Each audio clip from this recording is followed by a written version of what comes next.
Haunted theaters are often an exciting place to visit, no matter the time of year. Paranormal investigators love exploring these old structures, connecting the history of the theater to the legend of the spirits that still reside within its walls. Some people claim the ghosts and spiritual entities may feed off of the emotional energy that is present within the theater, from either the acting troupe or from the audiences who gather nightly. Others believe that these hauntings are a result of the spirit's strong connection to the structure, as if the theater itself could be channeling or manifesting something from beyond this world. These stories are often first shared by the actors and actresses who share the stage, as well as from the crew and the staff who operate the theater. These stories then spread by word of mouth from person to person until local legend becomes a part of the greater mythology. Tonight we have 3 stories to capture your imaginations. 3 stories about real people and their experience in these haunted places, a few of them of great renown. So please relax and turn up your volumes as we hear about strange spectacles and of true stories of terror in a trio of haunted theaters.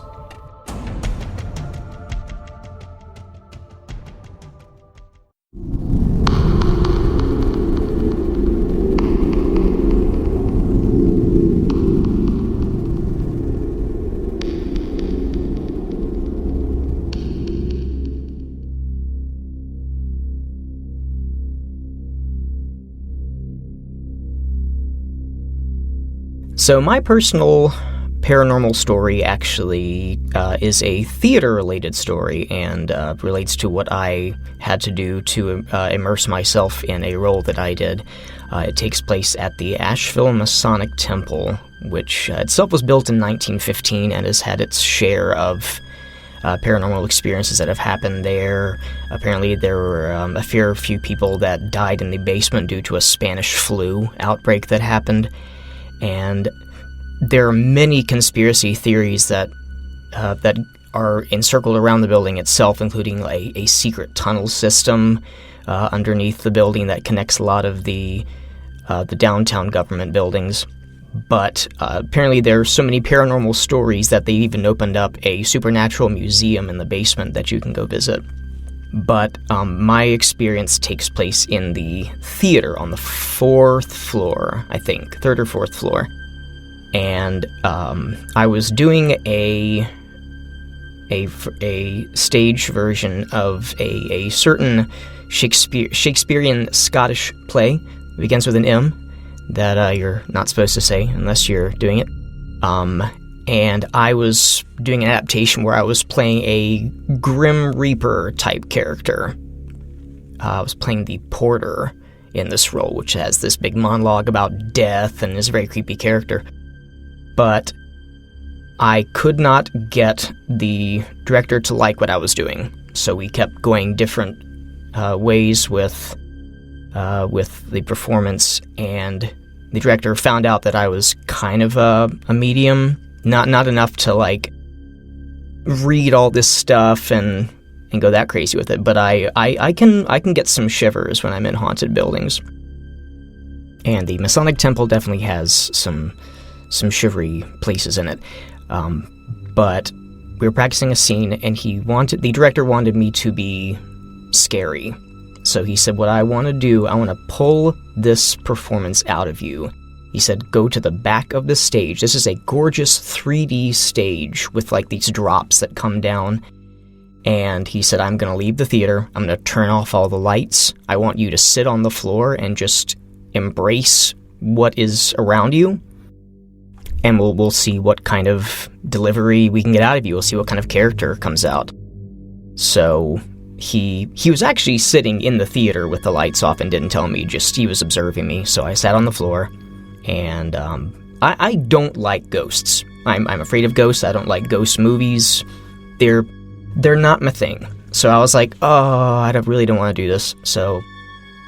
But I did what he told me to do, and I got calm, and I just kind of let my senses go and kind of started poking around, I guess. And immediately, a lot of things started happening around me. I heard things from every direction. A lot of shadows. I saw the corner of my eyes, standing in the lofts overlooking the backstage. And I got this kind of general feel of being watched. Not necessarily by angry whatever they were, but just kind of inquisitively. I was kind of like, what is he doing? And, I felt them all there. And when I was ready, I was comfortable with them. I was like, okay, I'm here with you guys. Let me see what I can do. And I stood up and I delivered, this creepy monologue just as the master of death or what have you. And so it really helped me embrace my character, just having everyone around me, everyone that was there. And I was just like, you guys are gonna help me do a piece of theater. And to this day, I think it's one of the best performances that I've ever given. So I thank whatever spirit or entity for helping me get in character.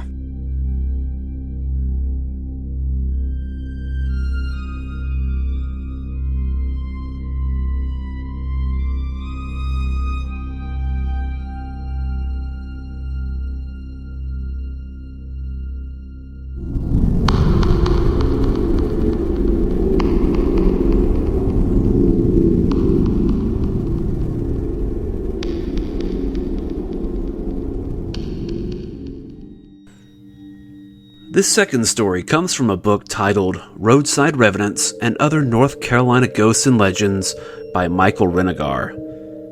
In this book are listed various tales of hauntings from all around North Carolina, and this particular story is about one of the buildings on Appalachian State University's campus.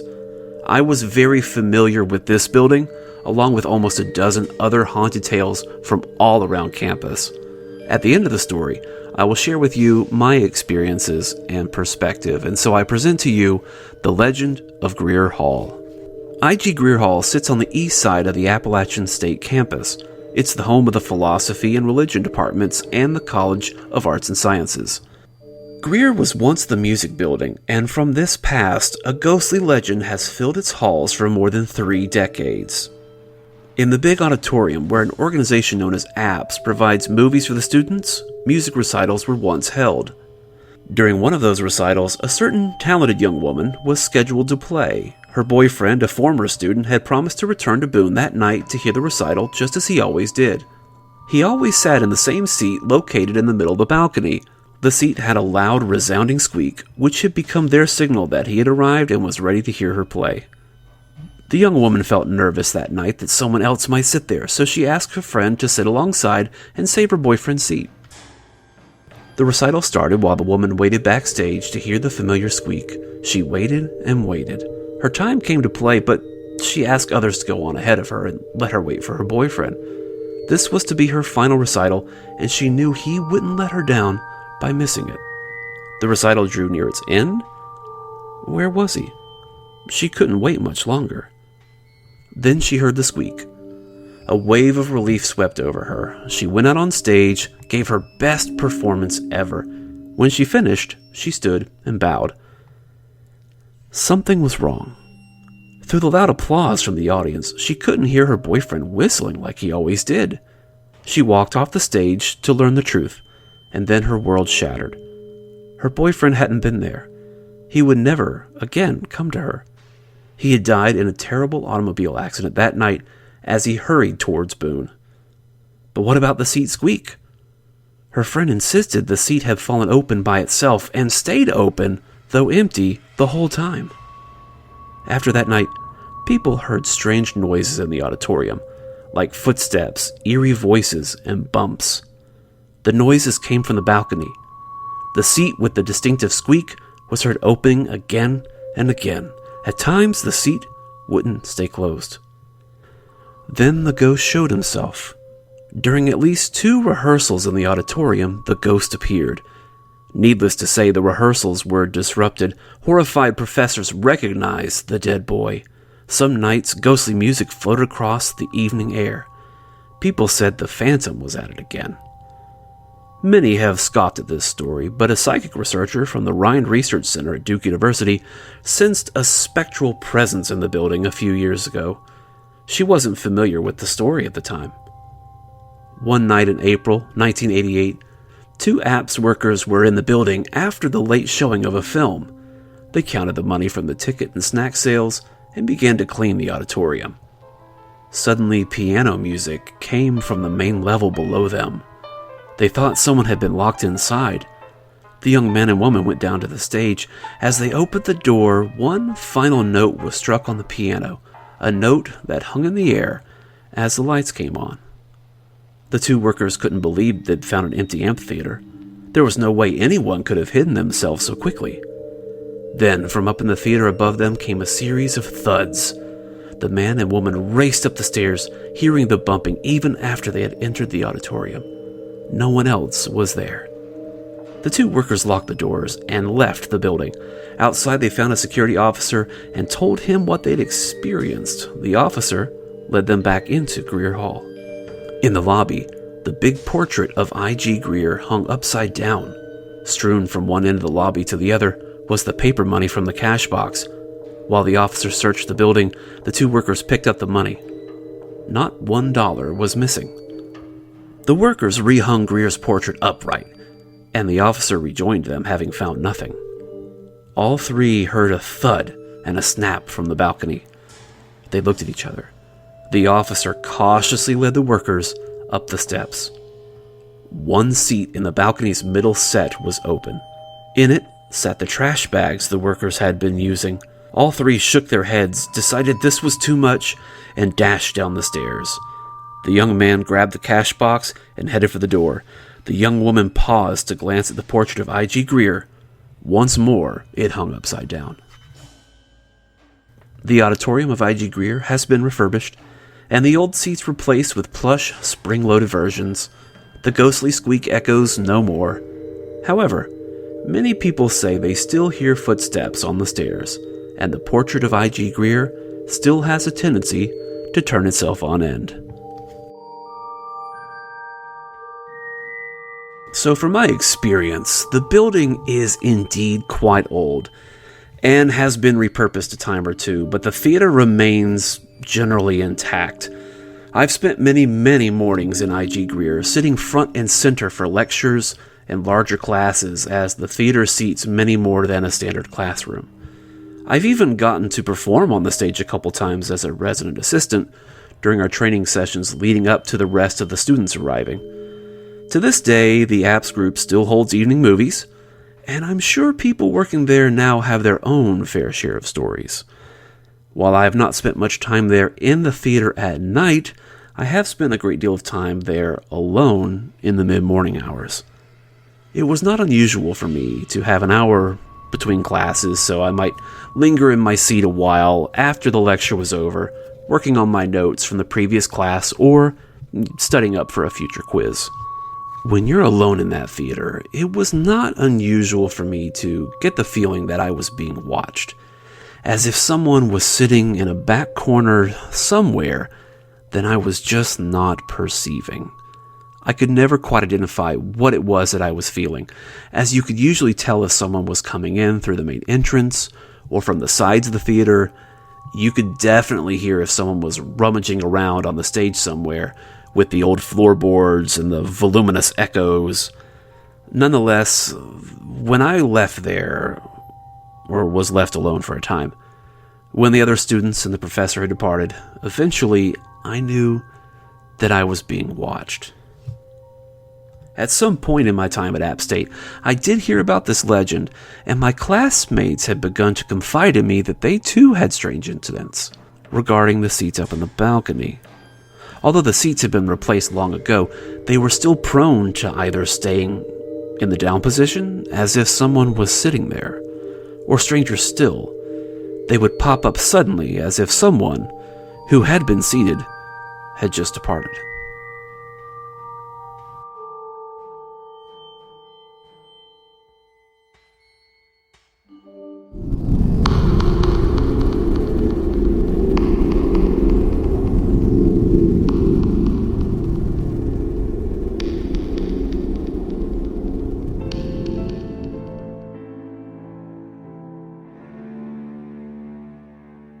On UNCA campus, the theater department is hosted in its own little theater building. It's the Carol Belk Theater.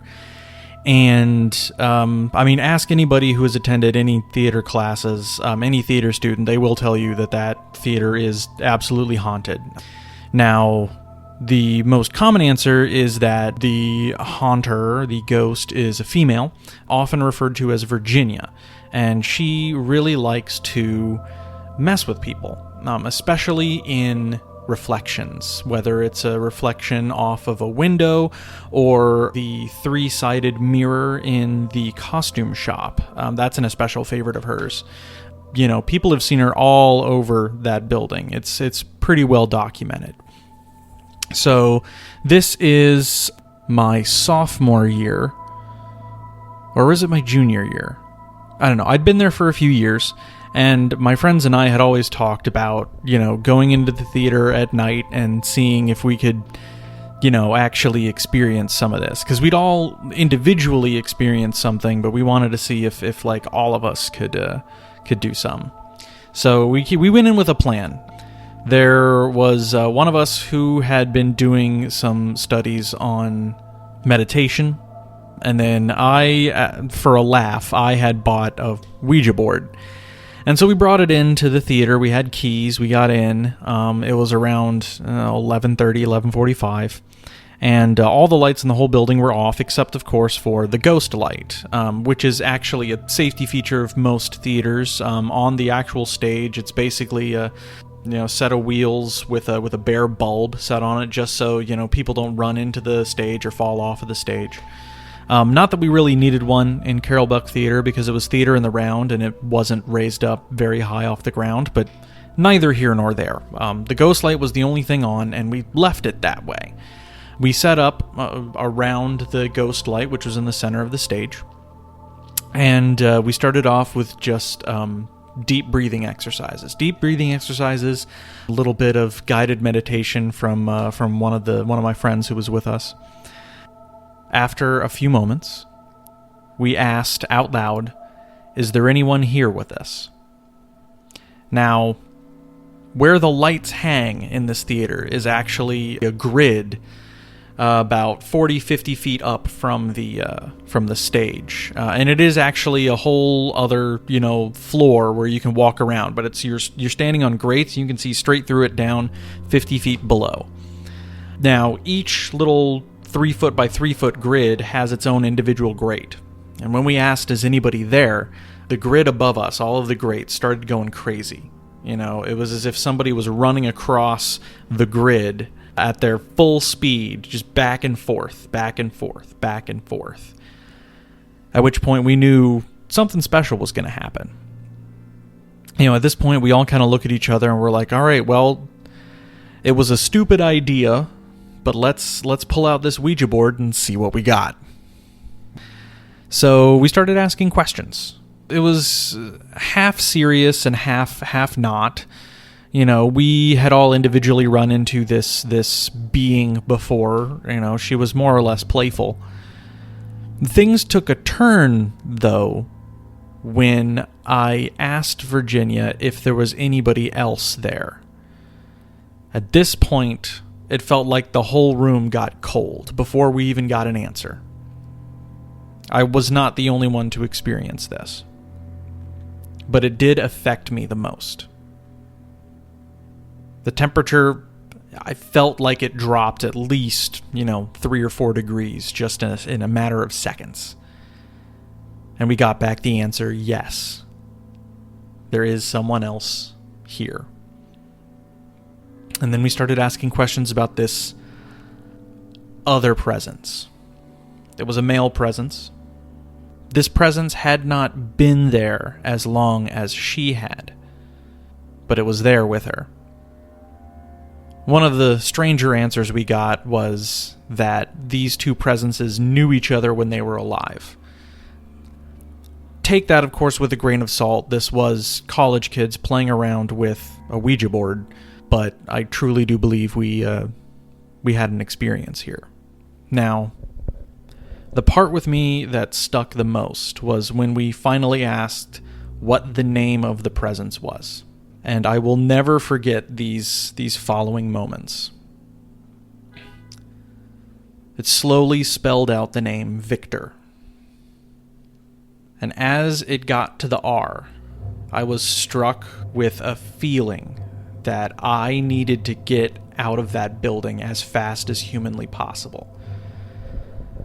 My girlfriend, now fiancé, was sitting right next to me while we were doing this. And as soon as I got that feeling, I stood up. I actually picked her up in my arms and walked out of the building with her.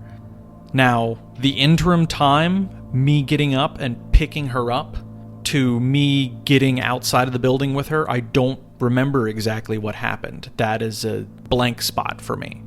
1 second, I'm in a state of panic. I stand up very quickly. I pick her up, and next thing I know, I am outside with her, and she's telling me, "Stop, what are you doing? Put me down. What are you doing? Are you okay?" And of course, all of my friends are seconds behind me like, "Whoa, what happened? Are you okay? Like, that was creepy, but are you all right?" Now, a few details. There were 4 of us in the theater. I was the only male. There's 3 other women with me. When we were talking to Virginia, everything was fine. As soon as Victor joined in on the conversation, things took a turn. We were all pretty freaked out about this. Driving home, trying to get some sleep after that. The next day, the friend who had come up with this whole idea, the one who was, really into the experience, she said she had done some research and that there was a quote-unquote ghost hunter who had come to Asheville and visited a few places and documented their visit. One of the visits that this person made was to Carol Belk Theater. And in this person's blog, they said that there were 2 distinct presences inside of this theater. There was a woman of light and a man of shadow. Woman of light, of course, meaning she mostly showed up in reflections. Man of shadow wasn't really seen, but felt, really only in the darkness. And this particular presence was especially hostile towards men. We can draw a few conclusions from this, but overall, the experience was very interesting, and it stayed with me for years.